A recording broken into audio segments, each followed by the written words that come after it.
I want you to picture something. You are 71 years old. You have buried a husband, raised 2 children on your own, paid off a mortgage with hands that ached from years of work, and built something real, something that took decades of sacrifice and quiet dignity to assemble. Now picture sitting at a dinner table surrounded by your family, the people you love most in this world, and the man your daughter married standing up and pointing at you, and telling everyone at that table that you are a foolish old woman who doesn't understand money, who should have no say in anything, and who ought to sit down, be quiet, and be grateful that someone younger and smarter is around to handle things. That was my Thanksgiving 2 years ago, and I want to tell you what happened next, because what happened next is something I never planned. I never wanted it. But when a man humiliates you in front of your grandchildren, when he takes something precious and uses it like a weapon, you realize that dignity, when it's finally pushed far enough into a corner, has a very sharp edge. My name is Patricia. I am 71 years old, and this is my story. Before I go any further, I need to ask something of you. If you have ever been dismissed because of your age, if someone has ever spoken over you, treated you like a burden, or assumed that gray hair means an empty mind, please take just a moment and hit that like button and subscribe to this channel. These stories deserve to be heard. Every time you subscribe, you are telling the world that wisdom doesn't expire, that a life lived fully is worth listening to. Now let's get into it. I didn't come from money. I want to make sure you understand that from the start because it matters to everything that follows. I grew up in a small town in rural Ohio, the third of 5 children, in a house where my father worked 2 jobs and my mother stretched $1 the way only a woman who has known real hunger can. We weren't poor in spirit, Lord no, but we were poor in the way that shapes you, that teaches you the value of every single thing you earn and every single thing you sign your name to. I married my husband, Walter, when I was 23. He was a good man. A quiet, steady man who believed in 2 things above all else: hard work and keeping your word. We bought a small house when we were 26. We scrimped. We saved. We didn't take vacations for the first 8 years because every spare dollar went into that house, into the neighborhood that was starting to change around us, into the future we were quietly, stubbornly building. Walter passed away 17 years ago. A heart attack, sudden, no warning. One morning he was there, and by that afternoon he was gone. I was 54 years old, and I was alone with 2 grown children and a house that was fully paid off, and a grief that I can still feel in my chest when the house gets too quiet. But I kept going. That's what you do. I worked another 11 years, retiring at 65 from a position in hospital administration, where I'd spent 30 years managing budgets, contracts, and staffing for a department of 60 people. I wasn't some lost little woman who didn't understand the world. I understood spreadsheets. I understood contracts. I understood what it meant when someone's name was on a legal document. When I retired, I had my house, paid off, worth considerably more than we paid for it, sitting in a neighborhood that had transformed beautifully over the decades. I had my savings. I had my pension. And I had the property next door, a lot that Walter and I had purchased quietly in our 50s as an investment, never quite knowing what we'd do with it, but knowing land doesn't lose its value the way so many other things do. I was not wealthy, but I was stable, self-sufficient, and I had built every bit of it myself. My daughter Celia is 44 years old and she is the great love of my life, the way only a child can be. She has her father's eyes and my stubbornness, which has served her well in most things and gotten her into trouble in a few others. She met her husband, Broderick, when she was 38. He was charming.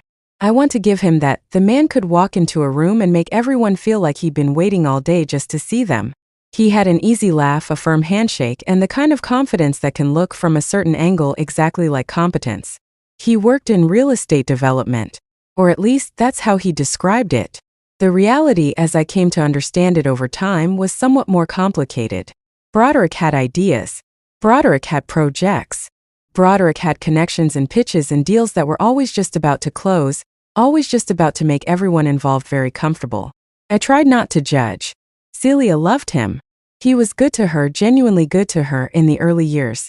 And he was warm with my grandchildren, Celia's twins, a boy and a girl, who were 9 at the time all of this began. But I noticed things. The way Broderick's eyes sharpened when money was mentioned. The way he'd ask, casually, over Sunday dinner, what my plans were for the house, or the property next door. Just curious, Patricia. Have you thought about what you'll do with the lot?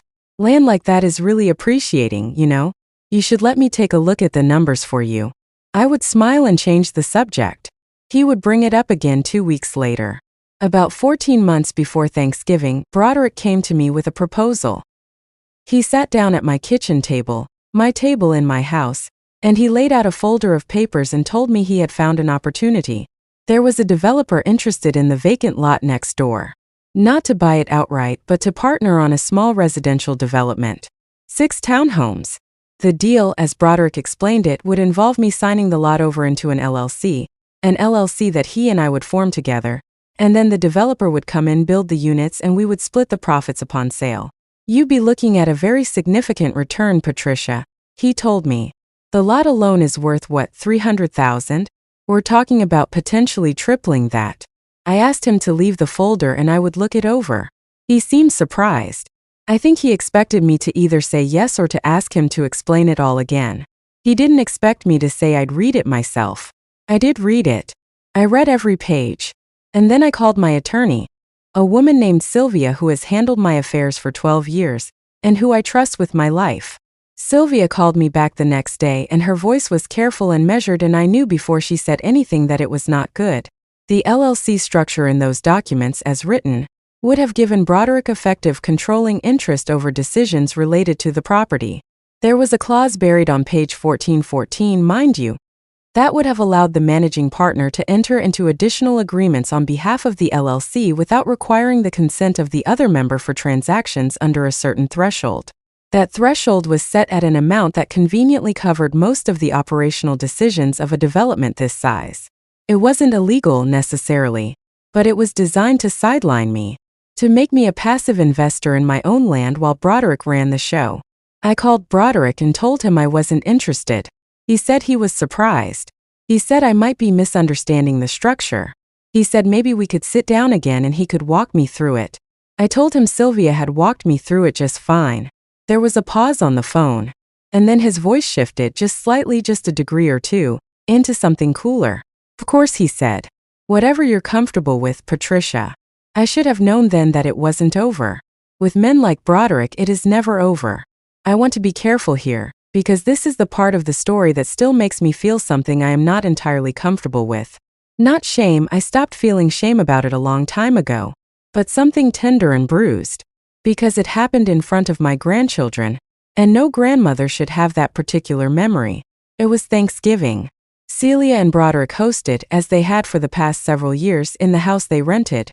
A beautiful house, I'll say that, more house than their income comfortably supported, but that was their business. There were about 12 of us around the table. My son, Anthony, and his wife, Broderick's parents, a couple of their friends, the twins, Celia, Broderick, and me. The dinner was lovely. The food was wonderful. Celia is an extraordinary cook, and she had been in that kitchen since the morning, and you could taste every hour of effort in every dish. We were somewhere between the main course and dessert when Broderick brought it up. He didn't ease into it. He announced it. He picked up his wine glass and said, in the tone of a man making a toast, that he wanted to share some exciting news. He had been approached by a new developer, larger than before, better capitalized, about the lot next door to my house. This deal was cleaner, he said, the numbers were better, and he thought it was the right moment for the family to discuss how to move forward. I set down my fork. He looked at me and smiled, and it was a smile I didn't recognize on his face. Patricia, I know we talked before and you had some hesitations. I just think, with all due respect, that this is too good an opportunity to let pass because of a misunderstanding. It wasn't a misunderstanding, I said quietly. Well, and here is where it happened. Here is where the mask came fully off. He leaned back in his chair and spread his hands, the way men do when they want to appear reasonable while saying something unreasonable. And he said, Patricia, I love you, I do, but you're 71 years old. You're not going to develop this property yourself.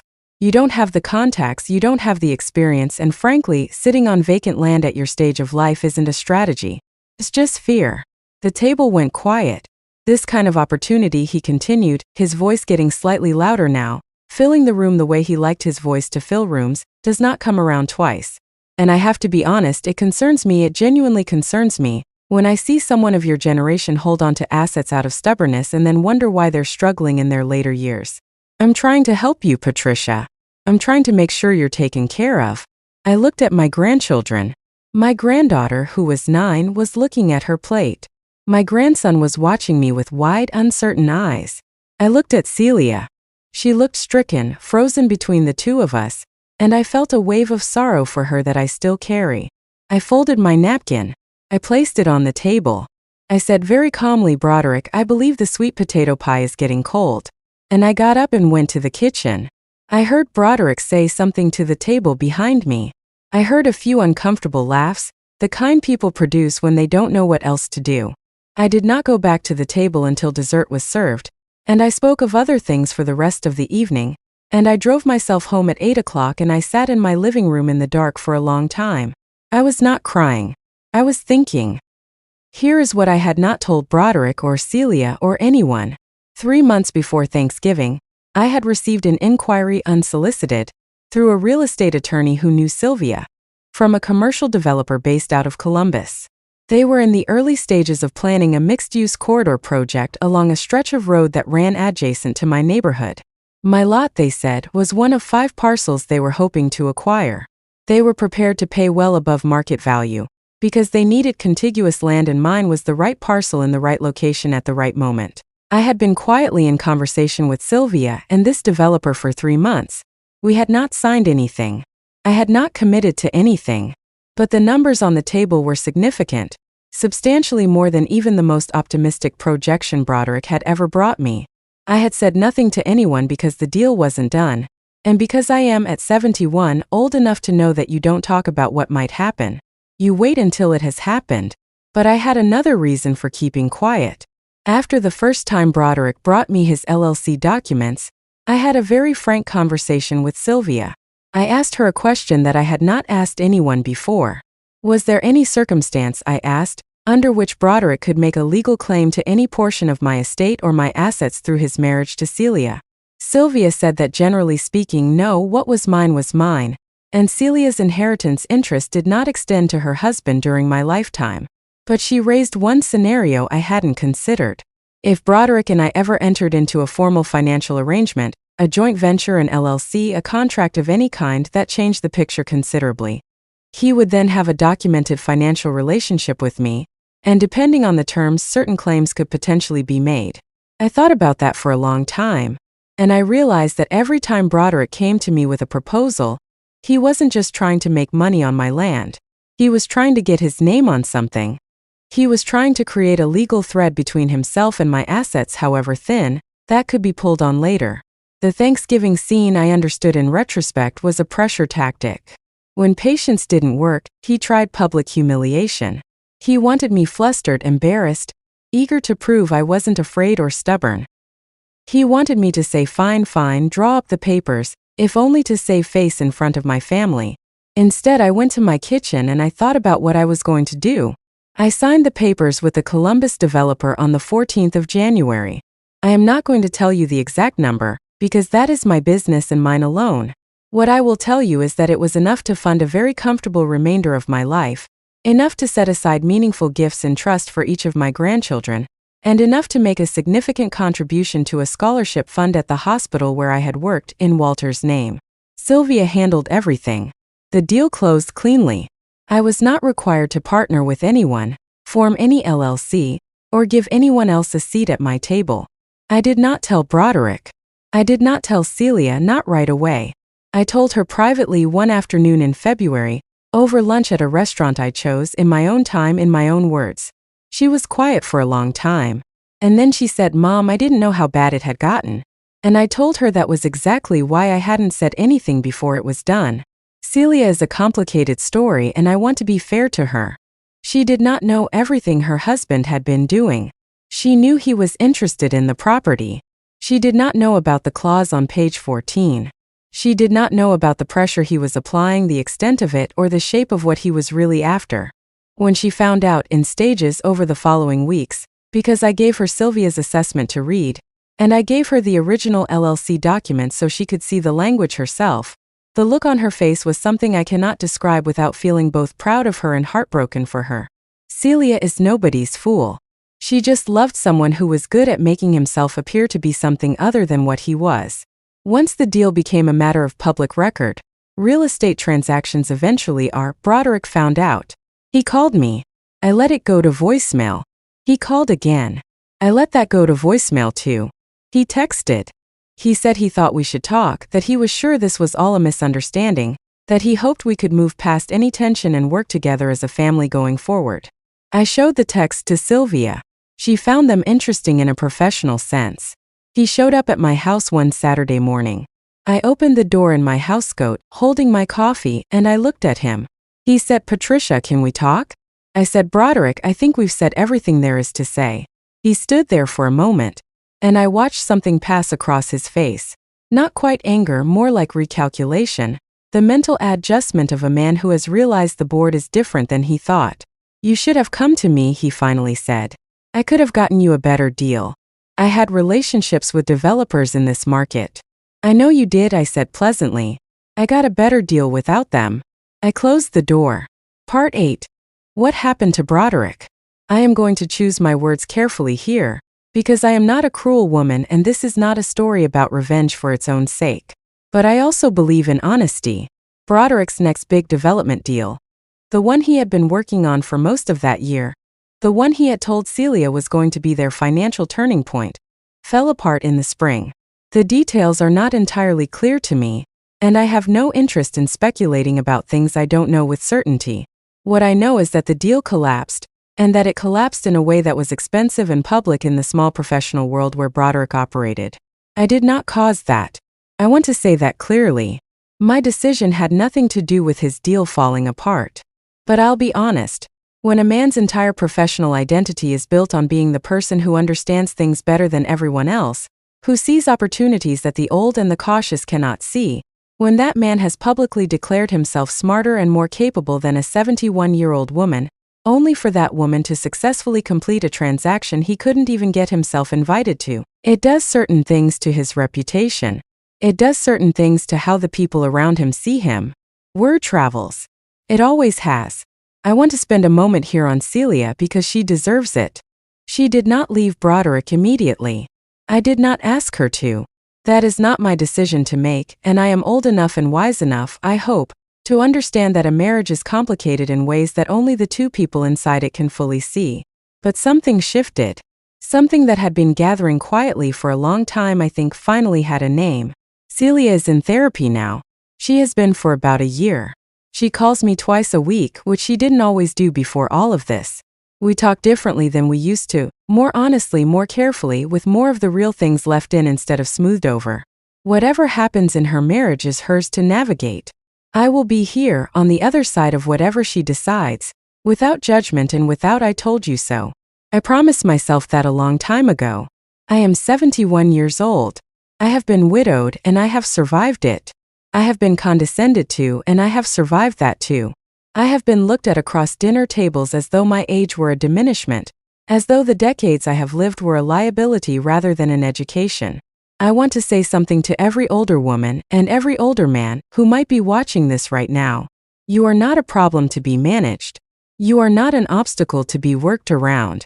You are not someone whose consent can be manufactured through embarrassment or pressure, or the quiet implication that you are no longer capable. You have a lifetime of evidence about how people behave. You have seen things that younger people have not yet had the chance to see. The pattern recognition that comes from 70 years of living is not something that can be downloaded or studied or faked. It is earned. Every day of it. Do not let anyone rush you. Do not sign anything under pressure. Do not mistake confidence for competence, and do not mistake your own caution for fear. Caution at every age is wisdom. The ability to say, "Let me read this first, let me think about this, let me talk to someone I trust," that is not weakness. That is the single most valuable financial skill a person can have.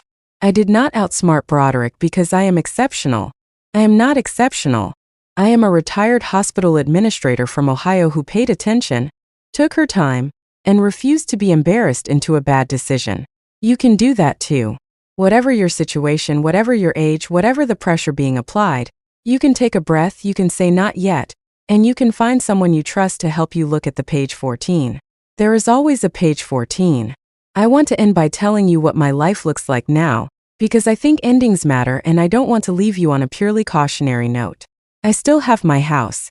The lot next door is now a beautifully designed mixed-use development with ground floor retail and residential units above, and I am told it has done wonderfully for the neighborhood. Every time I drive past it, I feel something that isn't quite pride and isn't quite satisfaction but lives somewhere near both. My grandchildren are 11 now. My granddaughter came to visit me last summer and we sat on my porch on a long warm evening, and she asked me to tell her about my grandmother. My grandmother was a woman who lived through things I cannot imagine and kept going anyway.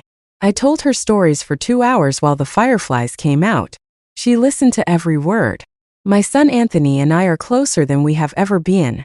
He called me the week the deal closed when the news had gotten around to him, and he was quiet for a moment on the phone and then he said, "Mom, I knew you had it." And I said, "Anthony, I have always had it." We both laughed until we cried a little. I'm not sure what we were crying about exactly. Maybe everything. I take a walk every morning at 6:30. I have a garden that Walter would have loved. I read more than I ever had time to read before, and I have gotten very particular about what I will and will not spend my time on, including, and I say this with gentle humor, people who underestimate me. I made a donation to the hospital scholarship fund in February. They named it for Walter. I went to the small ceremony they held and I wore the blue dress I wore to our 40th anniversary dinner, which still fits, though I'll admit I had to breathe a little differently. I stood at the podium and I talked about Walter, and about what it means to build something slowly over a whole life in small careful increments. About how things that are built that way, marriages, savings, gardens, reputations, have a root system that you cannot see from the outside but that holds when the storms come. And storms always come. When I finished, there was a long silence and then the room applauded and I thought, this is enough. This is more than enough. My name is Patricia. I am 71 years old. I spent 50 years being careful, and about 6 months letting that carefulness do its work, and one afternoon watching a man who thought he was the smartest person at the table realize he had badly miscalculated the woman at the other end of it. I don't tell this story to gloat. I tell it because it is true, and because truth told clearly by a woman who has earned the right to tell it is the only kind of story I have any interest in anymore. Thank you for listening. And if this story meant something to you, if you heard yourself somewhere in it, or someone you love, please share it. Someone out there needs to know that 71 is not the end of anything. It is, in certain wonderful and unexpected ways, right on time. Like, subscribe, and ring that notification bell because these stories are just getting started. Thank you for watching and being part of this journey. May this story remind you of your inner strength and resilience. Let it inspire wisdom in the choices you make each day, and may it always stand firm with courage and self-respect. Till next story, goodbye. God bless you.